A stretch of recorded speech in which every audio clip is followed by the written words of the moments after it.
This is the Chris Berry Show. Expert information on wealth, estate, and tax planning for the second half of life. Information that you can understand. Here's your host, Chris Berry.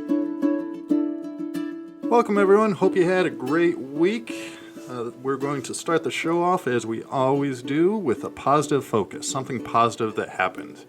This is something that we do for our family when we sit down at dinner. Each one of us goes around and shares something positive that happened during the day. We find it's a really good way to start off dinner. I think it's a really good way to start off our meetings at the firm. And I think it's a great way to start off the show on a positive note. So actually I have a couple of positive events, positive focuses. The first one is a little bit of a negative, but it is turning into a positive, is that I was having some hip pain and got it checked out, and they said I have some bone spurs and basically leading to an arthritic hip, where I might have surgery, potentially hip replacement in the future. But luckily, some of the physical therapy that I've been having has relieved some of that pain, because that hip pain is no joke. I thought knee pain was bad, but hip pain affects you whether you're sitting or standing and sleeping. So gotten some relief from that constant pain. So that's a positive focus, that the physical therapy is working out. The second positive focus was I cooked on my Traeger grill for the first time a beer can chicken. I don't know if you've ever had a beer can chicken, but basically you throw a can of beer into the middle of the whole chicken and you cook it. And it ended up turning pretty good, or as good as chicken can turn out. And then with the weather, the third positive focus is just the kids enjoying that outdoor weather.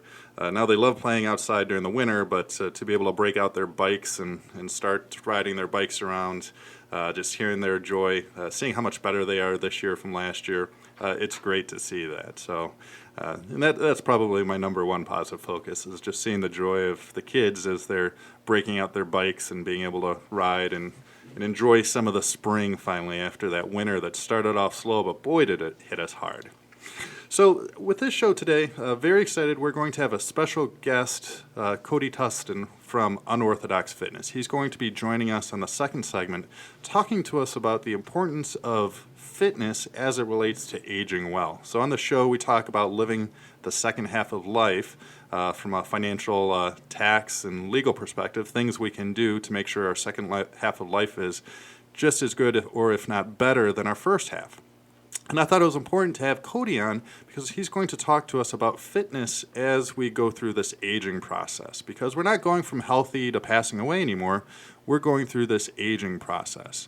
So we're going to have Cody on in the second segment, talking to us about things we can do to make sure that we keep that body moving the best way that we can. Talking about being able to still bend down and pick up our keys, or get up off the toilet, or carry in our groceries. So Cody's going to give us some things to think about in our second segment as it relates to making sure our body can keep moving in the second half of life as well, or as well as it can in our first half of life. And then in our third segment, we're going to get into some of the questions and answers, questions we've heard from our listeners, and we're going to get into some of those answers. So if you do have any questions you want us to read on air, you can email us anytime at askchris@thechrisberryshow.com, or give us a call at 810-355-2584.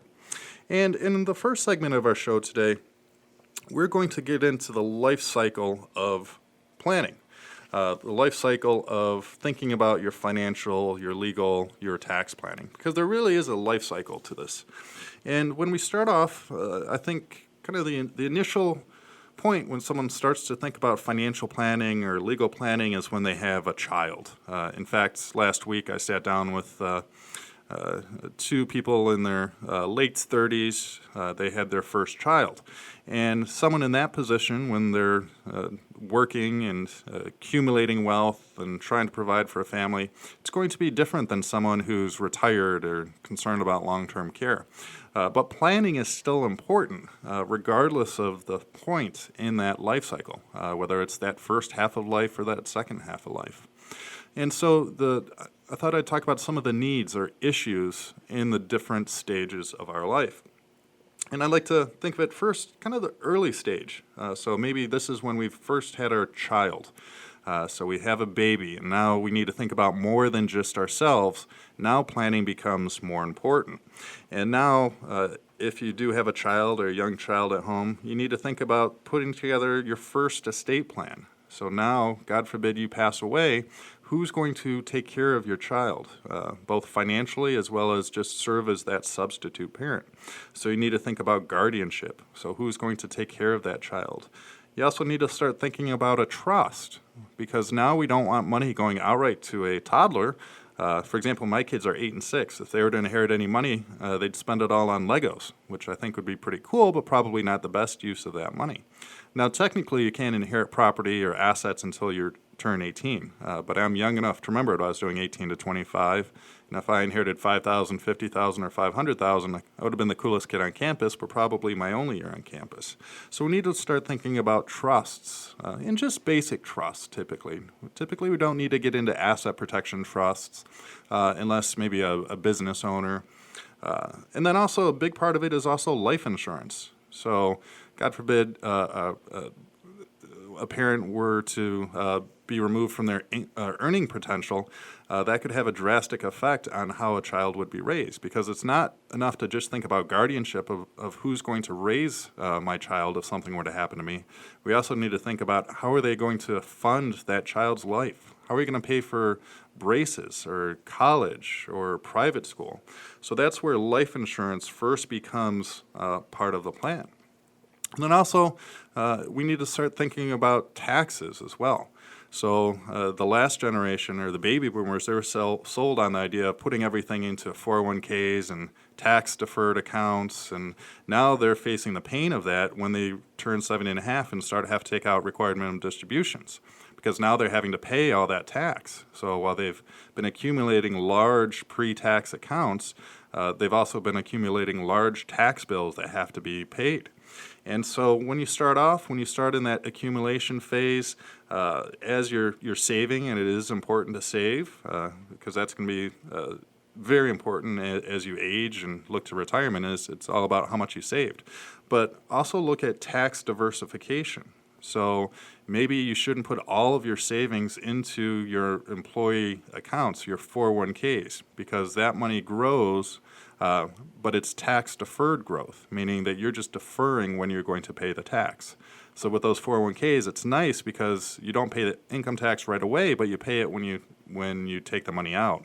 And a lot of people think that taxes are going to go up in the future. In fact, I just read a Wall Street Journal article, opinion letter, talking about how the government's facing this crisis, where if we don't address this debt issue soon, we're going to be paying just way too much just in interest per year on the debt, because right now this nation is $22 trillion in debt, and we can't keep kicking the can down the line. So a lot of people think taxes are going to have to go up in the future. So that's why it's important, if you're in your 30s and 40s or even 50s and you're working, I wouldn't put more than just the employee match into a 401k, traditional 401k. Look to see if your employer offers a Roth option, a Roth 401k option. And what a Roth 401k option is money that goes in post-tax, meaning you've already paid the tax, but the money comes out tax-free. So look at things like tax diversification as you're accumulating your savings. You don't want to have all of your eggs in one basket. Just like if you're investing, you wouldn't have all your money just in one stock, because what happens if something happens like Enron? Then you'd lose your entire retirement. Similarly, you should look at tax diversification. So you have your tax deferred account. That's going to be your traditional 401k or traditional IRA. You're going to have your taxable account. That's your brokerage account, post-tax money that's taxed at just capital gains. And then you're going to have your tax-free accounts. So this is the opportunity to see if your employer offers a Roth 401k option, where you put in post-tax money, but the money you take out is tax-free. And then also, when you're looking at insurance, there's two types of insurance. So term insurance is important because it's relatively cheap. But now is an opportunity to also look at indexed universal life insurance, or cash value life insurance, because the growth inside of an indexed universal life insurance policy, or a permanent cash value policy, that money is also tax-free, meaning that the money you put into it, you could pull it out in the future and that money is tax-free. So when you're in your 30s, when you just have a child, it's important to now think about having at least a basic estate plan, something that it's appointing guardianship for your young child.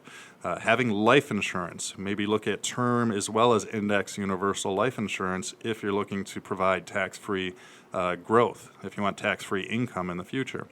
And then, so you have the guardianships, you have your life insurance, and then also you need to think about a trust, because you want to make sure that you appoint someone to manage the money for the benefit of your children if something were to happen to you. So that's when we first need to start thinking about planning. We need to kind of set the foundation so that when we do get to the second half of life, we're in the best position possible, because you never know when life's going to throw you a curveball. And it's important to have a savings plan to ensure that you're saving to fund your second half of life, because we're living longer than ever, and we need to make sure that our money lasts as long as possible. And then let's say we're getting near retirement age. Now the concerns here are a little bit different. Now our children are older. Maybe they're married or maybe they're married and divorced. We're at our prime peak earning years before retirement. And now we're in that retirement red zone where we need to start thinking about making sure that we have everything in place to make that transition to retirement. So now we need to really be careful and think about what our tax plan is going to be. So from that time just before retirement to especially before age 70, we need to have a plan for how we're going to handle taxes. Now, if you played your cards right, you should have tax diversification by this time. But the Roths are a relatively new thing, and a lot of individuals, as they're nearing retirement, they look to see that a majority of their wealth is in these tax-deferred accounts. Well, now is the time to start developing the plan to look at some tax diversification. Look at ways to move money from those taxable accounts to either taxable or tax-free accounts or tax-free assets. So tax-free things would be, again, things like Roths, maybe after retirement looking at doing some Roth conversions or moving money into that index universal life. Now, you might be concerned about the idea of using life insurance as you near retirement, but keep in mind that life insurance can also double as a long-term care benefit as well. And that brings up probably one of the most important things that you need to look at as you're nearing that second half of life, as you're looking at retirement, even 5 years before retirement or 5 years after retirement, looking at the long-term care answer or question. How are you going to handle health care costs? How are we going to handle long-term care costs? Especially if you plan on retiring prior to Medicare kicking in, you need to have a plan for how you're going to handle your health care costs. And then if there's a concern with long-term care, what's going to be your long-term care strategy? Because the earlier you start thinking about your options with regards to long-term care, the more options you're going to have on the table. And then obviously developing an income plan for post-retirement.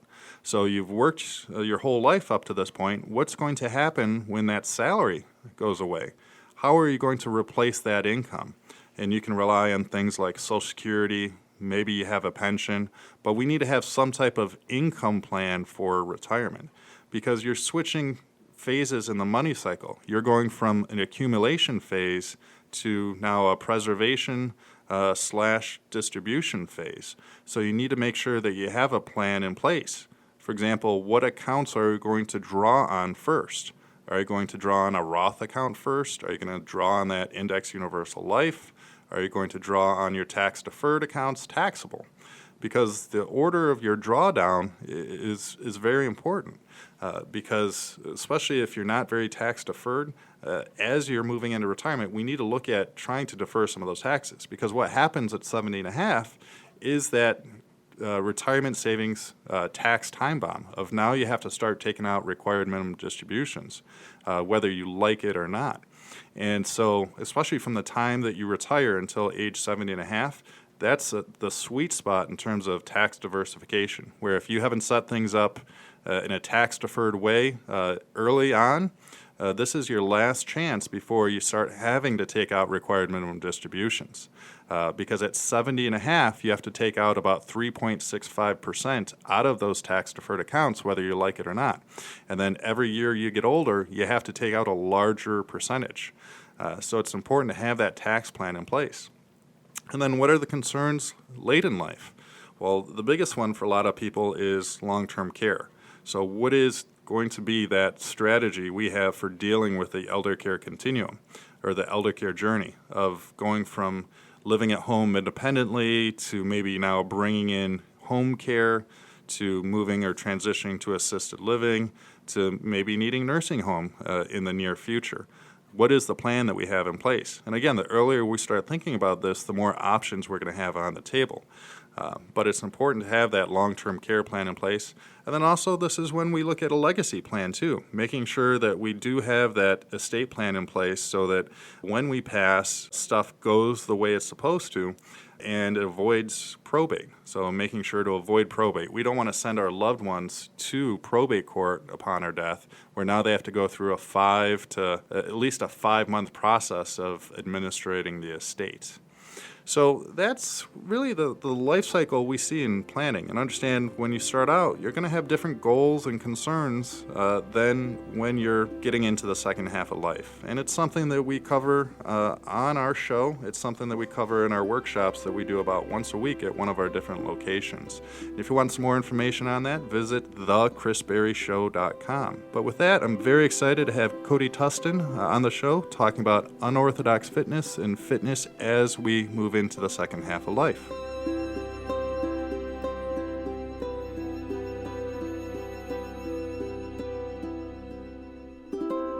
If you or a loved one is facing long-term care costs, make sure you talk with certified elder law attorney Chris Berry from the Elder Care Firm, like Kevin Prokop did. My mother, who's like 90 years old, she needed to qualify for Medicaid insurance. I thought it was a good idea to hire a professional to help us go through that process. And that's why we hired the Elder Care Firm. I would recommend them. They're very patient in this delicate situation, dealing with an elderly parent who might not understand what's going on completely. And they were very patient with us and kind. And I would definitely recommend them. Hello, I'm attorney Chris Berry. I can help you develop the best plan possible. Call 810-214-3800 to schedule a free 15-minute phone consultation or to reserve your seat at our next workshop. The Elder Care Firm is here to help you and your family find solutions. Visit theeldercarefirm.com today or call 810-214-3800. Welcome back. This is Chris Berry. I'm very excited to have Cody Tustin with Unorthodox Fitness here. How you doing, Cody?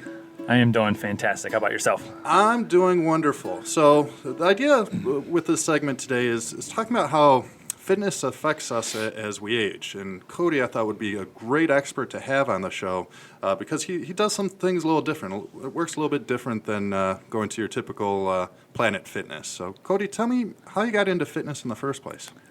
Well, I've always been a workout person. Started without just the regular standing in front of mirrors, doing curls and bench press and all the normal stuff that you see in Planet Fitness, for example. Sure. But then one day I watched a UFC training video, and I got to watch battle ropes and a guy hitting a tire with a sledgehammer, and I thought, wow, that looks way different and far more exciting than staring at myself in a mirror and waiting 3 minutes between each set. Sure. So that was the journey down the current road that I'm on now, which I classify myself as unconventional fitness. So I use battle ropes, kettlebells, steel maces, all kinds of oddball movements, and we still use a lot of the traditional things like a deadlift and regular squats and all that as well. Sure.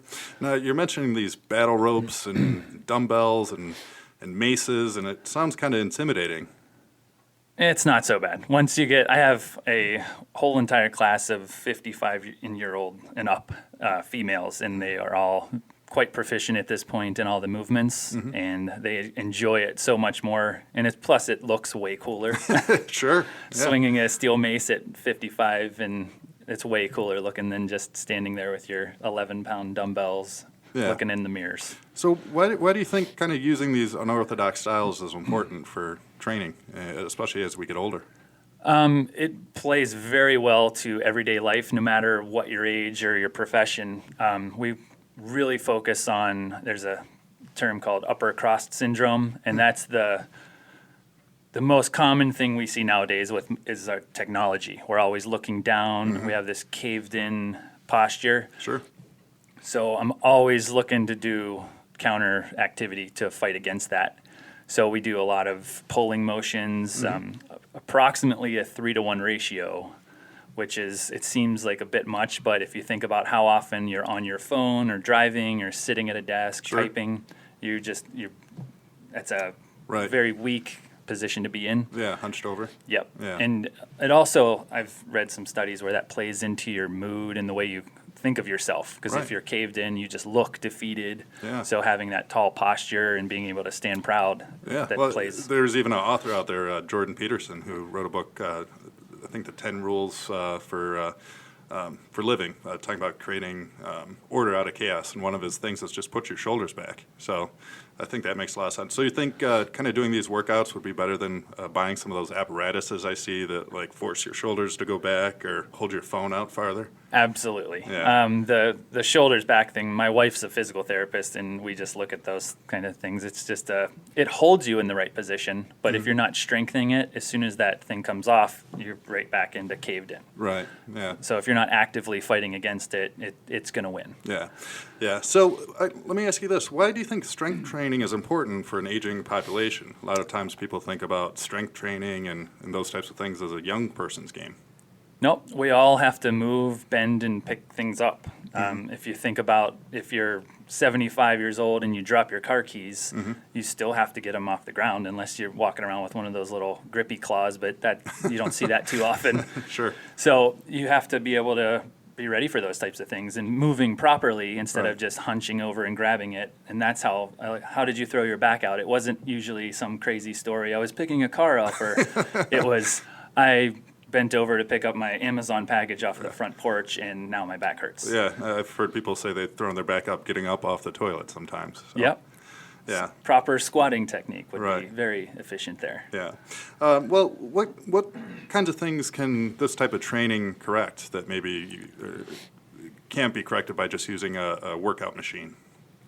One of the biggest things is I've seen great results with the battle rope, which is, again, not something you'd typically see with senior citizen age people. And it's very useful because we're making motions where it's fighting against that, like what I mentioned, the upper cross syndrome. Right. And it's a lot of posterior movements and keeping your posture nice and tall. Right. So I know we can't see the battle rope, but maybe describe what the battle ropes are and then kind of what kind of exercises you're doing with them. Okay. There's a myriad of movements we do. Just picture a 50-foot long piece of rope. It's really as simple as it sounds. It's heavy. Some of the ropes weigh upwards of 60 pounds. So, but when you transfer your energy from your body, when you contract these muscles, it sends energy down this in a wave. And I love the battle ropes because they are great. Assistant coach, I guess, would be for me. I can see deficiencies from left to right. So usually if you're a right-handed person, your left wave fizzles out a little sooner. So it's an easy way to correct and notice, okay, this side needs a little more attention to create a balance. Okay. And so with this somewhat unconventional style of exercise and working out, is this something where someone could go from kind of couch to being able to play around with the battle ropes? Yeah. Or do they have to be in shape before they start doing this type of activities? No, and that's a very common misconception. Like, people have told me, I feel like I need to work out before I come do one of your classes, and everything is scalable. Yeah. So I have people that couldn't do a single squat that are months later looking like they've been working out their whole lives. Yeah. So it just depends on how willing you are and how coachable. That's definitely a factor. Right. Some people it takes a little longer to get, but it's a motion, a squat and a deadlift. Those are the two foundational. I would like to think like at any age, those are all going to play a factor at some point. So everybody goes to the bathroom, so you're squatting multiple times a day.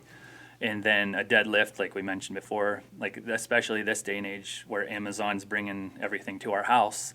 So they don't bring it in, so it sits on your porch. So there's a deadlift every time you have to do that. Right.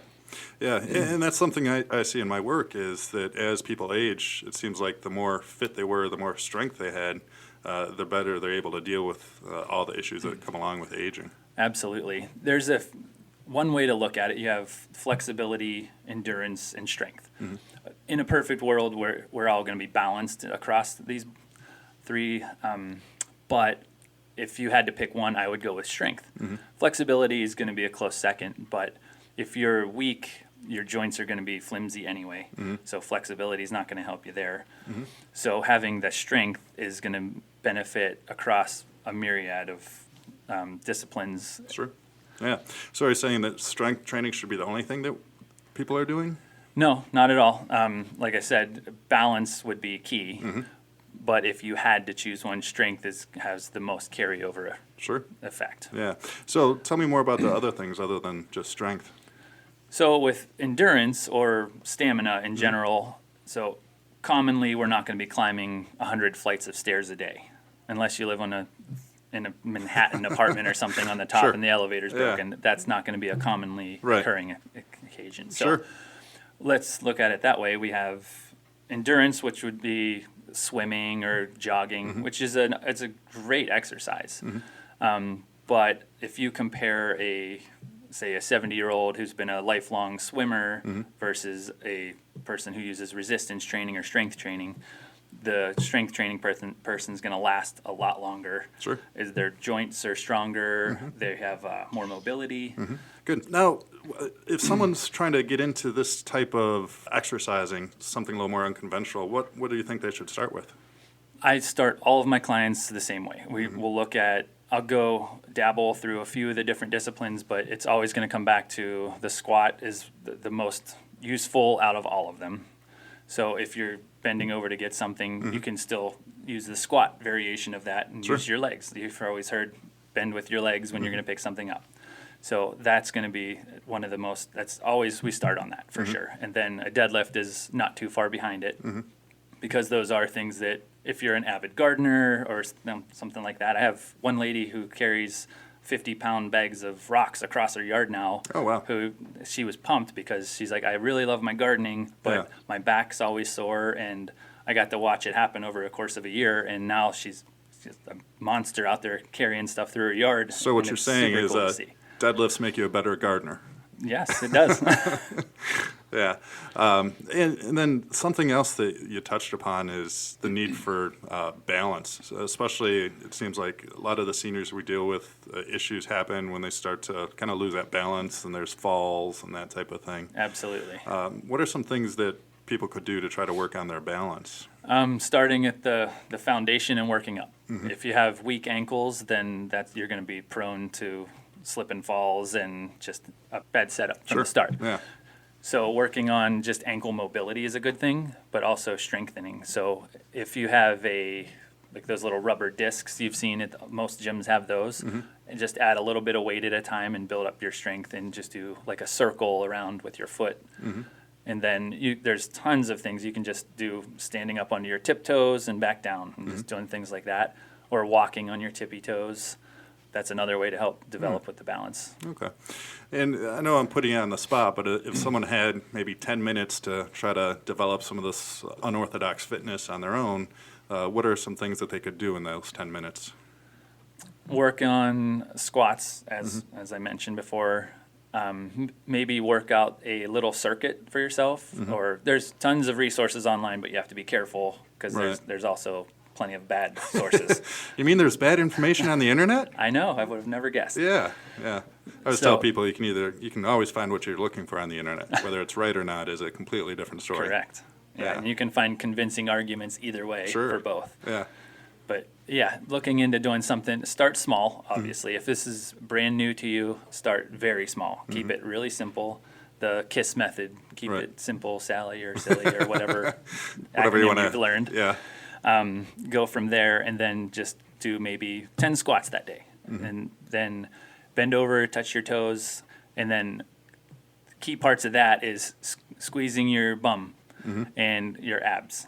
Imagine sucking in your belly button and squeezing, not to get graphic, but holding in a fart. That's, everybody understands that, so it's simple. So, and then just stand up straight and then do that a handful of times a day. And if you just make that part of your daily routine, just a little bit over time adds up to big rewards. Okay. All right. Now, Cody, if someone had questions on any of this, what's the best way that they could reach you? Unorthodoxfitness.com has multiple. You can email me through there. My phone number is available there. And on my Facebook business page, which is Unorthodox Fitness, there's multiple. There's the email version of that, and then the live chat that I can talk with people through there. Wonderful, yeah. And so I've worked out with Cody many times, and in fact, my wife does as well. And we like to think of it as it helps us carry in all the groceries at once. Yeah. Everyone has that goal of like, I don't want to make more than 2 trips, even though the door is like 20 feet away. But it's just always a challenge to be able to carry as many groceries as possible, and like Cody said, you're not always picking things up straight, and you're kind of cutting across your body and carrying things in weird angles. But his fitness training, really, it sounds silly, but like it helps you carry soil across for gardening, or helps you lift groceries. It's great. Now, how do people work with you? How do you train with people? Do you have individual classes or one-on-one training? I do offer personal one-on-one training, Yeah. and my group training has been by far and away my most successful route. But anytime I get a new client, I always like to I do a free one-on-one session with them before I release them into the herd, so to speak. Sure.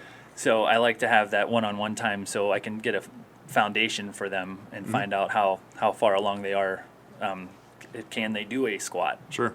Or can they barely do a squat? Yeah. And then sometimes I've had that session turn into a half an hour squat clinic.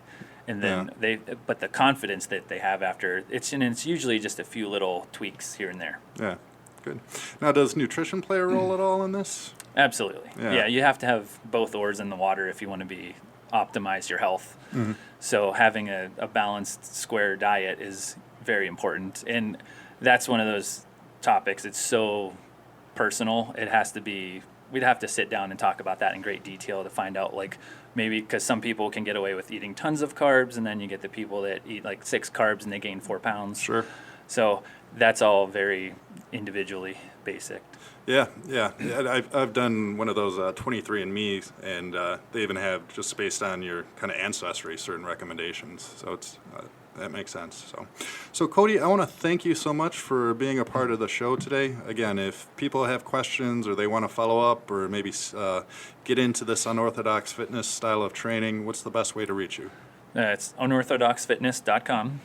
And on my Facebook business page is another great way to reach me, and that's the business name, Unorthodox Fitness. Great. Well, Cody, thank you so much.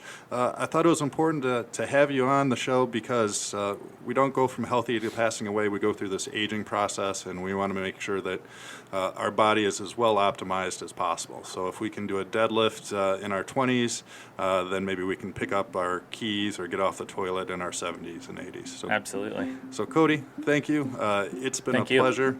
Again, one more time, what's the website? Unorthodoxfitness.com. All right. With that, join us as we keep on with the show, and we'll get into our last segment of the show where we cover some of your questions and answers. Thank you, Cody. Thank you.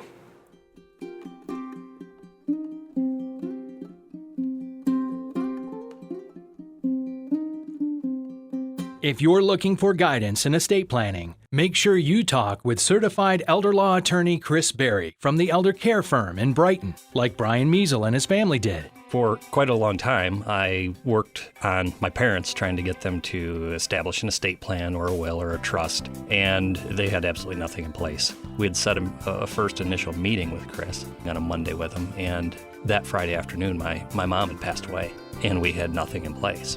So we kept our meeting, obviously with a heavy heart, and Chris made us feel very comfortable and assured. My dad is a person who doesn't care for politicians or attorneys, and he really likes Chris. Thought it was a fantastic fit for us and our circumstance. Hello, I'm attorney Chris Berry. The Elder Care Firm is here to help you and your family find solutions. Call us today. Protect your assets from probate, long-term care costs, the IRS, and get the governmental benefits you deserve. Visit theeldercarefirm.com today or call 810-214-3800. Welcome back to the show. I hope you enjoyed that segment with Cody. It's a little different, but I think fitness is super important as we talk about planning for the second half of life. The more fit we are during the first half of life, the better quality of life potentially in the second half. Just like the more we save, the more we accumulate, the better our plan in the first half. That's going to make the second half that much easier. And now what we're going to do is get into the question and answer segment of our show, where each week we have our listeners submit questions. So if you do have questions, you can always give us a call at 810-355-2584. Or if you want to, you can email us at askchris@thechrisberryshow.com. Or if you want to ask your questions live, then what you could do is you attend one of our workshops. So we have workshops at least about once a week at one of our different locations. So April 2nd, we're going to be in Brighton. So Brighton on April 2nd at 10 a.m. at our main office. And then on Thursday, April 11th, we'll be in Ann Arbor. So Ann Arbor is Thursday, April 11th at 2 o'clock. Brighton was Tuesday, April 2nd at 10 a.m. Ann Arbor, Thursday, April 11th at 2 o'clock. And then we're going to be in Livonia on Thursday, April 4th at 2 p.m. Now, it's very important that you register for these workshops. Space is limited. Each one of them is either at our main office or one of our satellite offices. But to register, you can do that online by going to thechrisberryshow.com, clicking through, and there'll be a spot where you see you can RSVP, where there's a field for, it asks for which workshop attendance, and you just plug in which workshop you want to attend. Or you can give us a call at 810-355-2584. Or if you want some more information, we can email that out to you if you email us at askchris@thechrisberryshow.com. So that's if you want to attend one of our free legal, financial, tax planning workshops.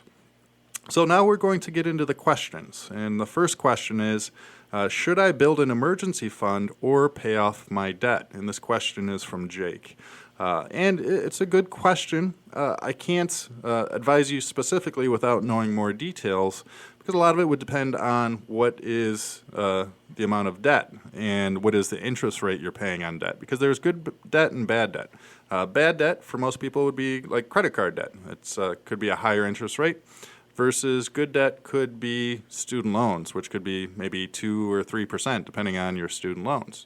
And also, you need to look at how much of an emergency fund you have, because maybe because you don't have an emergency fund, that's what's racking up the credit card debt. So I think it's a little bit individualized, but I would focus on paying off that bad debt first, and then maybe building an emergency fund, and then worrying about the good debt. Now, next question. My husband passed away before his mother. He was named in the will. Will my children be able to claim his share? And this is from Colleen. My mother-in-law is dying. My husband has passed. Since he has passed, can my sons receive his share as they are his legal sons? So let's see here, Colleen. My husband passed away before his mother. He was named in the will. So the will names your husband. Will my children be able to claim his share because mom is now passing away? And he is dead. Will my sons receive his shares as legal sons? So the question here, Colleen, is first we need to understand estate administration, because we need to understand what exactly does a will cover. Because just because there's a will doesn't automatically mean that that's going to control what's going to happen. So all a will does is controls assets that end up going into probate in this situation. Now, not all assets will end up going into probate. For example, with estate administration, there's actually 4 ways that assets transfer out of an individual's name upon death. And probate is just one of the 4 ways. First, we have joint ownership. So if we have husband and wife passes away, joint on a checking account goes to husband. Second, we have beneficiary designations. So if there's a life insurance policy, if there's an IRA, a 401k, most likely there's a named beneficiary. Third would be through a trust. So we could have a revocable living trust, we could have a castle asset protection trust. It's going to follow the terms of the trust. But if an asset doesn't pass through joint ownership, beneficiary designation, trust, then the last will and testament would control. And so in that situation, Colleen, what we'd have to do is we'd have to look at what does the will say. Because there's different ways that assets can be handled when a child passes away. And we're going to use some fancy legal terms here, so bear with me. But the first way would be per stirpes. And what per stirpes means is that it flows down the bloodline. So if your husband predeceased his mom, and the will says it goes per stirpes to your husband, then that means that his share would follow the bloodline and go down to his children or your children. So if the will says per stirpes and there's assets ending up in probate, then yes, the assets would flow down to the children. Now the will could also say pro rata to the beneficiaries. So if it said to your husband pro rata, what that could mean is that instead of it flowing down to his children, his share would go to the other siblings. So instead of your children receiving any money, receiving your husband's share, his share might go to his siblings. So 2 key issues that need to be worked out for you to figure this out. First issue would be, are any assets ending up in probate? Because if there's no assets ending up in probate, then the will doesn't control anything. And then the second issue is, what does the will actually say? Does it say it flows down to your husband, or does it say his share goes to his siblings? And I see it done kind of either way.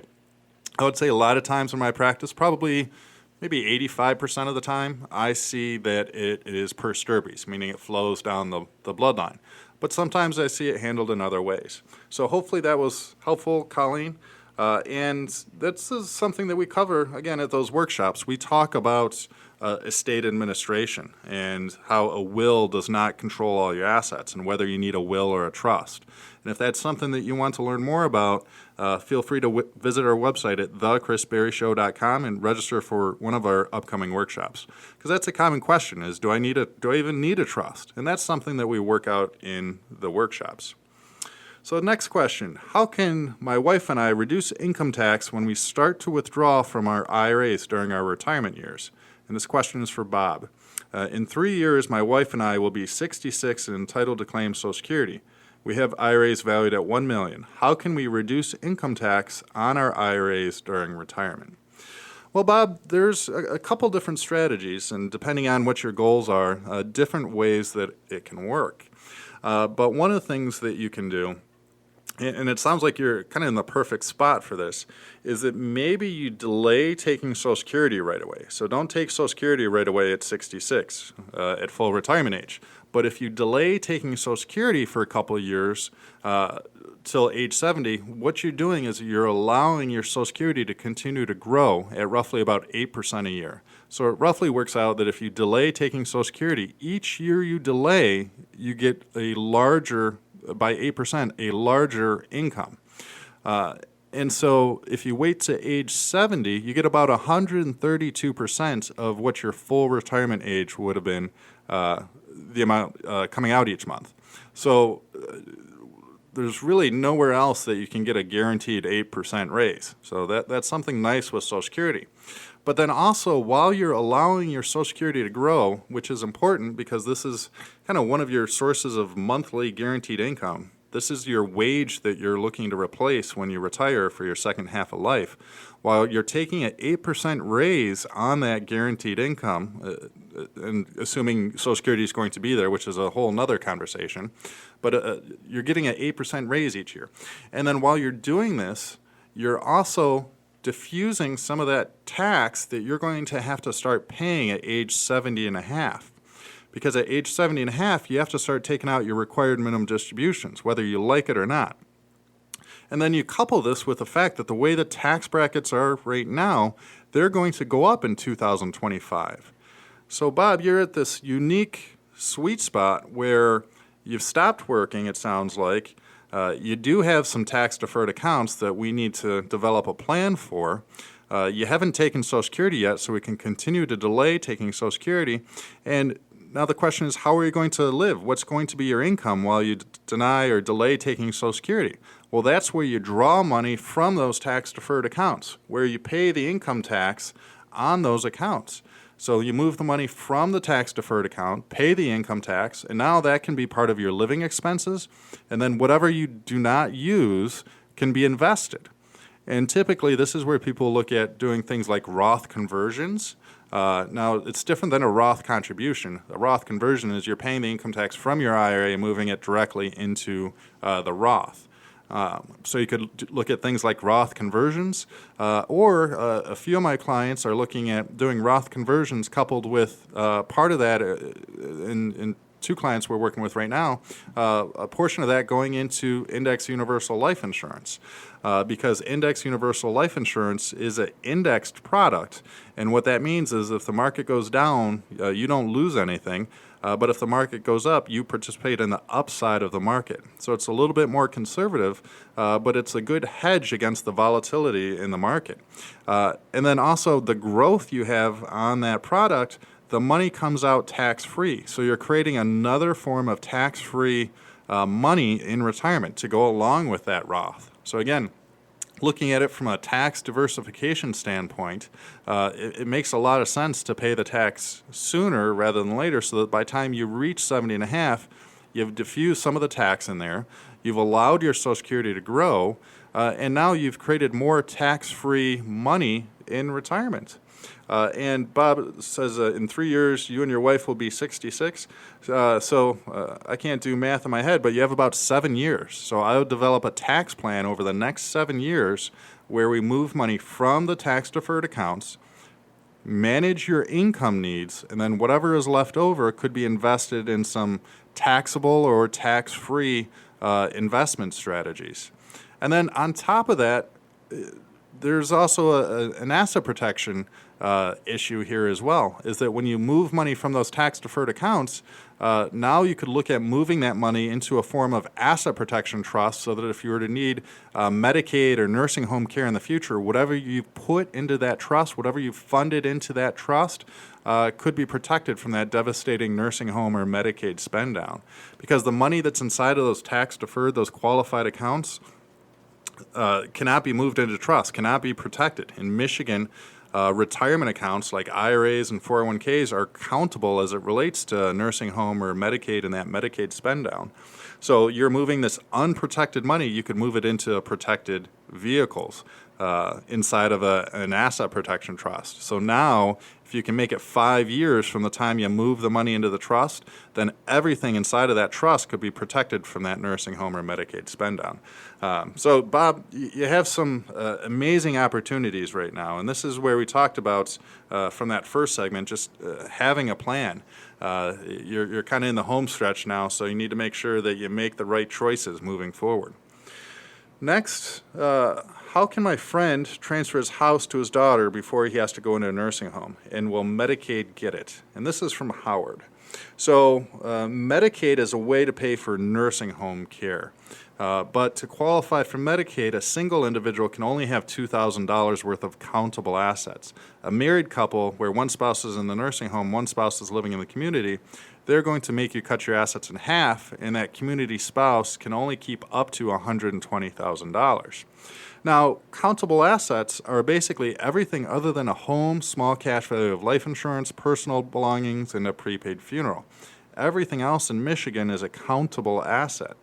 So the question here is, how can my friend transfer his house to his daughter before he has to go into a nursing home? And will Medicaid get it? Well, Howard, the good news is while Medicaid is a tough, draconian program, there are some things and some exceptions. So the first thing is understand the home is exempt while your friend is alive. So while your friend is alive, as long as the house is in his name or her name, his name, then it's exempt. So they can't take his home if he were to go to a nursing home. Now, the concern would be against estate recovery. So the state can actually place a lien on a home upon someone's death when they pass away. But the only way they're able to do this is if the home ends up in probate. So as long as we avoid probate, we can also avoid that estate recovery, and now Medicaid cannot get the home. Now, you might be saying, well, what if we put it in a revocable living trust? Well, if it's in a basic revocable living trust, your typical estate planning trust, it's now a countable asset, so that won't work. And this is the question, what if he were to just deed it to his daughter? Well, that would be a gift, and Medicaid looks back 5 years to see if there's been any divestments.